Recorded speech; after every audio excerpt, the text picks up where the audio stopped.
More on valency के बारे में बात करते हैं। हमारे पास वैलेंसी क्या थी जी, जिसे हमने इससे पहले एक वीडियो में देखा कि हमारे पास वैलेंसी जो थी वो कंबाइनिंग पावर थी या कंबाइनिंग कैपेसिटी थी किसी भी एलिमेंट की। और हमने क्या कहा था जी, ये नंबर ऑफ इलेक्ट्रॉन्स जितने वैलेंस शेल में होते हैं हमारे पास नंबर ऑफ इलेक्ट्रॉन्स उसके या तो बराबर होता है, या फिर हमारे पास जो है ये डुप्लेट या ऑक्टेट रूल को ओबे करने के लिए एटम जो है वो अपने अंदर से एक इलेक्ट्रॉन को लूज करता है या गेन करता है। एक से ज्यादा इलेक्ट्रॉन भी हो सकते हैं, लूज भी हो सकते हैं और गेन भी हो सकते हैं, ताकि वो नोबल गैस कॉन्फ़िगरेशन यानी कि स्टेबल कॉन्फ़िगरेशन वो हासिल कर ले, जिसमें हम कह सकते हैं कि जो बाहर वाला शेल है उसमें या तो 2 इलेक्ट्रॉन होने चाहिए एक एटम के, या फिर उसमें जो है वो 8 इलेक्ट्रॉन का पूरा होना जरूरी है। ठीक है, तो उसके मुताबिक हम ये बात करते हैं कि वैलेंसी जो है वो हमारे पास क्या है कि एक एटम अपने साथ मजीद जितने एटम को जोड़ सकता है उसको हम कहते हैं जी ये वैलेंसी है। तो अब हम क्या करते हैं, कुछ एग्जांपल्स यहाँ पर देख लेते हैं। ठीक है, तो यहाँ हमने लिया जी हाइड्रोजन एटम। ठीक है, जैसे हमें नजर आ रहा है इसके शेल में एक ही इलेक्ट्रॉन मौजूद है। इसके साथ हम ले लेते हैं क्लोरीन एटम, जिसमें हम देख रहे हैं कि फर्स्ट वन शेल में 2 इलेक्ट्रॉन नजर आ रहे हैं। उससे अगले वाले शेल में हमारे पास मैक्सिमम 8 इलेक्ट्रॉन आ सकते हैं, तो वो हमने फिल कर दिए। उसके अगले वाले शेल में हमारे पास 7 इलेक्ट्रॉन पूरे आ जाएंगे जो हम देख रहे हैं। तो अगर इसने ऑक्टेट रूल ओबे करना है तो क्या करे, हाइड्रोजन को अपने साथ शेयर कर ले। तो इससे वैलेंसी का हमें पता चल रहा है कि क्लोरीन की वैलेंसी क्या है, 1, यानी कि कंबाइनिंग कैपेसिटी क्या है, 1। सिर्फ एक एटम को अपने साथ अटैच कर रहा है हाइड्रोजन के। ठीक है, हाइड्रोजन का सिर्फ एक एटम इसके साथ अटैच हो तो इसका ऑक्टेट कंप्लीट हो जाएगा।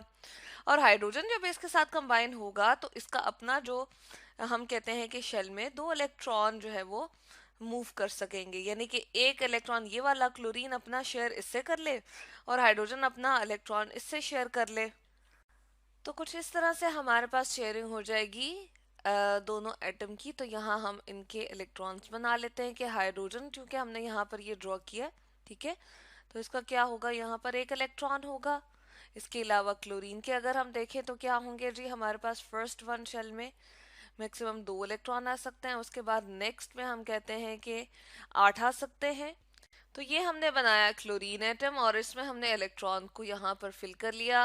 हमने कहा फर्स्ट वन में 2 इलेक्ट्रॉन आएंगे, उसके बाद इस वाले शेल में 8 आ सकते हैं इलेक्ट्रॉन। ठीक है, और उसके बाद जो हमारे पास मौजूद है वो हम देख रहे हैं कि 1 2 3 4 5 6 इन 7 इलेक्ट्रॉन थे।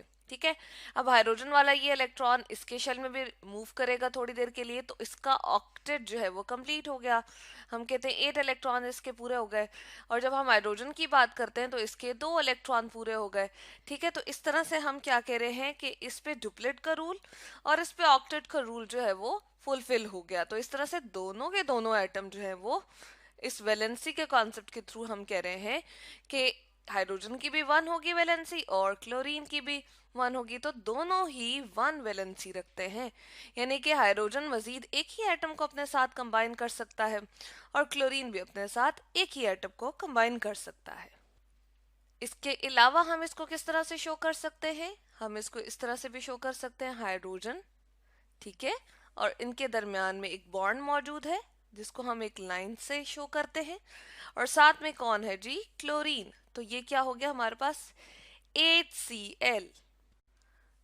तो ये तो हमने यहाँ पर एक एग्जाम्पल स्टडी कर ली। अब हम ऐसा करते हैं कि दूसरे एग्जाम्पल के लिए हम दोबारा से हाइड्रोजन को ही ले आते हैं। ठीक है, और हमने क्या किया, यहाँ पर हाइड्रोजन रख लिया। ठीक है, तो यहाँ हमने 2 हाइड्रोजन लिए और इसके साथ साथ हम क्या करेंगे, एक ऑक्सीजन ले लेंगे। तो वाटर का मॉलिक्यूल बनाने के लिए हम ये एग्जाम्पल स्टडी करने जा रहे हैं। तो ये है जी हमारे पास वाटर का मॉलिक्यूल। क्या हुआ कि हाइड्रोजन ने एक ऑक्सीजन के एटम के साथ यहाँ केमिकल कॉम्बिनेशन शो किया है। तो इसकी कंबाइनिंग कैपेसिटी कितनी है, 1, क्योंकि ऑक्सीजन के सिर्फ एक एटम को अपने साथ कंबाइन कर रहा है। इस हाइड्रोजन को देखें तो ये भी सिर्फ एक ऑक्सीजन को कंबाइन कर रहा है, इसकी भी वैलेंसी क्या हुई, 1। और ऑक्सीजन को अगर देखें तो वो एट अ टाइम 2 एटम को अपने साथ कंबाइन कर रहा है, ताकि 8 का असूल इस पे फुलफिल हो, यानी कि ऑक्टेट रूल ओबे कर सके। कैसे कि हम ऑक्सीजन का एटॉमिक नंबर बताते हैं 8, ठीक है, तो पहले में 2 इलेक्ट्रॉन आ जाएंगे, यानी कि इसके इलेक्ट्रॉन का नंबर 8 होना चाहिए।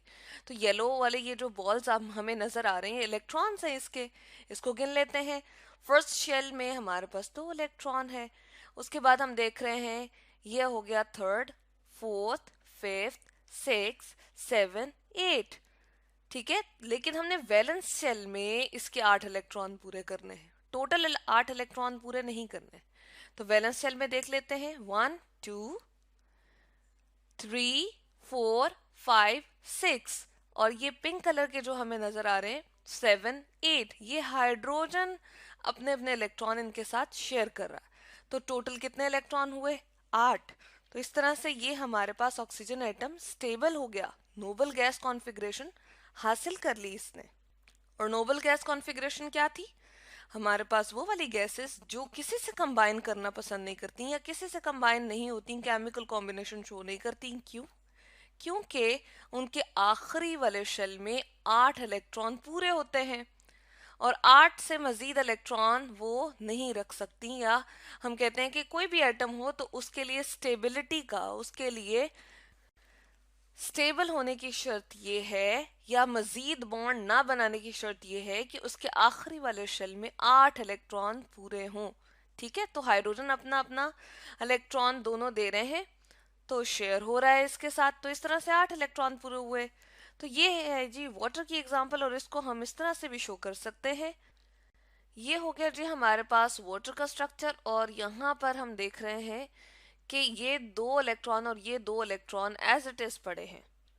तो इनको हम कभी कभार शो भी कर देते हैं इस तरह से, और ना भी शो करें तब भी कोई इतना मसला नहीं है। तो यहाँ पर हमने इसके वो वाले इलेक्ट्रॉन भी, ये जो बाकी मौजूद थे, वो भी शो कर दिए। तो हम इस तरह से ड्रॉ करें या इस तरह से, ये दोनों हमारे पास वाटर के ही स्ट्रक्चर हैं। अब हम ऐसा करते हैं कि 4 हाइड्रोजन ले लेते हैं, ठीक है, और इसको हम क्या करते हैं, कंबाइन करते हैं एक कार्बन एटम के साथ। तो ये है हमारे पास कार्बन एटम, इसके वैलेंस शेल में हम देख रहे हैं 1 2 3 4 इलेक्ट्रॉन मौजूद हैं। तो हमने एक ये भी असूल पढ़ा था, या हम कह सकते हैं कि वैलेंसी किसके बराबर भी हमारे पास थी जी, number of electrons in valence shell. तो यहाँ पर हम वैलेंस शेल यानी कि आउटर शेल में कार्बन के देख रहे हैं कितने इलेक्ट्रॉन मौजूद हैं, 1 2 3 4। तो इसकी वैलेंसी क्या हुई, 4, यानी कि 4 एटम्स को अपने साथ क्या कर सकता है, केमिकली कंबाइन कर सकता है। यहाँ जो हमारे पास कंपाउंड बन गया है वो हम देख रहे हैं कुछ इस तरह से बनेगा कि कार्बन ने 4 हाइड्रोजन को अपने साथ कंबाइन किया, और हर एक हाइड्रोजन को देखें तो एक ही कार्बन को सिर्फ अपने साथ कंबाइन कर रहा है। ऐसा नहीं है कि ये हाइड्रोजन इस वाले हाइड्रोजन को भी अपने साथ जो है वो बॉन्ड बना रहा है। तो ये जो हमें इस तरह से नजर आ रहा है कि कुछ इनके अपने एटम का पार्ट इसमें शेयर हुआ है, तो ये शो यही कर रहा है कि हाइड्रोजन शेयरिंग कर रहा है अपने इलेक्ट्रॉन की इस कार्बन एटम के इलेक्ट्रॉन्स के साथ। तो हम इलेक्ट्रॉन भी बना देते हैं कि कार्बन एटम के कितने इलेक्ट्रॉन हमने बनाए थे, हमने बनाए थे जी यहाँ पर 1, ठीक है, 2, और उसके बाद 3 4 5 एंड 6। तो कार्बन का एटॉमिक नंबर क्या हुआ, 6। नंबर ऑफ इलेक्ट्रॉन्स या नंबर ऑफ प्रोटॉन्स जो हमारे पास इस एटम में होते हैं वो इसका एटॉमिक नंबर शो करते हैं।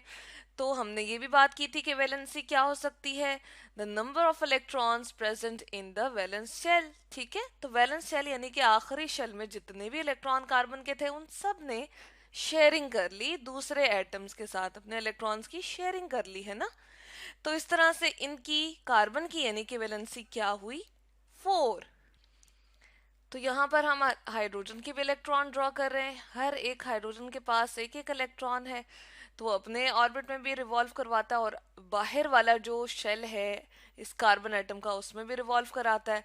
तो कार्बन के अपने कितने इलेक्ट्रॉन टोटल हो सकते हैं, 1 2 3 4 5 6 7 8। इस बाहर वाले शेल में ना हम जो है वो इलेक्ट्रॉन की तादाद गिर रहे हैं, अंदर वाले शेल को हमने नहीं देखना, ठीक है, उसको हम नहीं देखेंगे, सिर्फ ये बाहर वाले इलेक्ट्रॉन हमने गिनने, 1 2 3 4 5 6 7 और 8। तो इस तरह से इस पे कौन सा रूल ओबे हुआ, इस पे हम कहते हैं ऑक्टेट रूल जो है वो फुलफिल हो गया, और हर एक हाइड्रोजन ने डुप्लेट रूल को ओबे कर लिया है, तो इस तरह से ये स्टेबल हो गए हैं। ठीक है, इनके दरमियान में जो केमिकल बॉन्ड है उनको हम इस तरह से भी शो कर सकते हैं। तो ये है जी हमारे पास मीथेन। ठीक है, मीथेन गैस जो हम चूल्हे में इस्तेमाल भी कर रहे होते हैं, घरों में किचन में हम यूज करते हैं।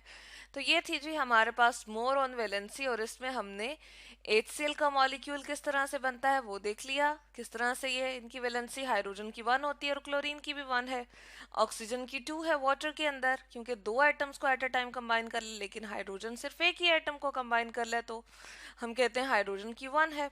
और जब हम कार्बन पे पहुंचते हैं तो हमें पता चलता है कि कार्बन की 4 वैलेंसी, क्योंकि वो एट अ टाइम 4 एटम को अपने साथ कंबाइन कर रहा है और क्या बना रहा है, मीथेन। तो ये है हमारे पास मोर ऑन वैलेंसी।